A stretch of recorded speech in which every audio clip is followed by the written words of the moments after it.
উত্তর কলকাতার চোরাবাগান অঞ্চল। রাম মন্দিরের দক্ষিণে একটা রাস্তা চিতপুরের দিক থেকে এসে চলে গেছে বিধান সারণীর দিকে, মুক্তারামবাবু স্ট্রিট। 134 নম্বর বাড়িটার নাম ছিল ক্ষেত্রকুঠি। অতি সাধারণ এই মেজবাড়িটা এক ঐতিহাসিক গুরুত্ব বহন করে চলেছে, কারণ এই বাড়ি থেকেই বাংলা সাহিত্য পেয়েছে তার রসরাজকে। হ্যাঁ, আমরা এক ও অদ্বিতীয় শিবরাম চক্রবর্তীর কথাই বলছি।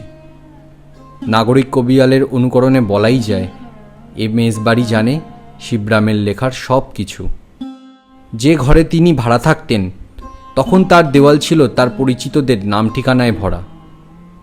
তারই লেখা থেকে জানা যায়, একবার তার অনুপস্থিতিতে ওই ঘরে চোর এসে দারিদ্র্য দেখে সমবেদনা জানিয়ে কিছু টাকা রেখে গেছিলেন।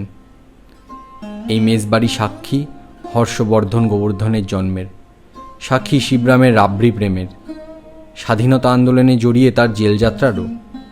শোনা যায় বিনয় বাদল দীনেশের কোনো একজন কিছুদিনের জন্য থেকে গিয়েছিলেন এ মেজবাড়িতেই।